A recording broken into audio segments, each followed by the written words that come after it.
Hey guys, photographer Patrick Jones back at it again, and today we're going to be talking about this bad boy right here. Wow. Now, this is really cool. It's got a bubble level quarter 20. It is the knockoff of another item, but you're not going to get this at $120. You're going to get this at $40. Now, it is missing one joint access, so instead of going from here to here to here and having another one, it's only a Z, which is why they call it the Z. It's got a bubble level. It is construction and CNC'd very well with little rubber grippy feet right here. This big giant turn knob helps it get on the camera very easy.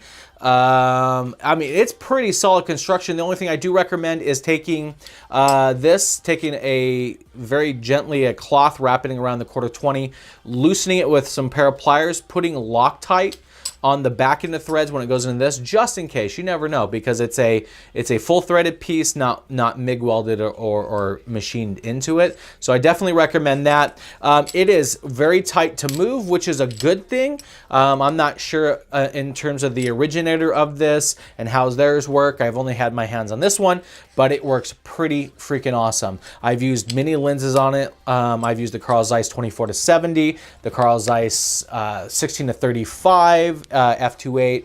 Also the, I haven't really tried the Carl Zeiss 135 f1.8, but I have tried the Carl Zeiss 85 f1.4, and they all work beautifully beside the Carl Zeiss 135. I haven't checked it, but it holds pretty much a good amount of weight. I'm shooting currently with the Sony A99 Mark II with a battery grip and 2 batteries inside. So I would say it's pretty able to hold up. So what we're gonna do is, on here I've got a Manfrotto 394. It's a low profile quick release plate, which I use on everything. So it's on the bottom of my camera right now and attached to a base plate and to a tripod and to a monopod and to a skater dolly and to a slider. This thing, oh, it's even on my Ronin. So to kind of give you an idea, it's on everything, and it's really good. It's pretty cheap.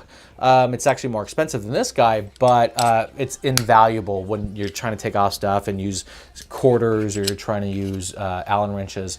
This thing, the Manfrotto 395, is definitely awesome.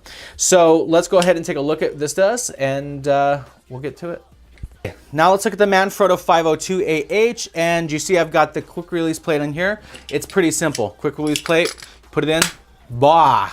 That's pretty much it, and now you have full control, right? So that's this head. I just want to show you kind of the flexibility of that tripod plate. We're gonna go ahead and take this off, and let's go ahead and do the other tripod I've gotten sitting in front of me. Okay, let's get that off, and we'll set this off to the side. It's pretty bulky. So here we go. It's pretty simple. We slap this sucker on the head, or we could sit here and attach it to the camera first. I prefer a stationary position, so there we go, boom. And then we have to lift it up some in order to access this little turner piece here. So we get it pretty straight and flat. We line the hole up. Here we go.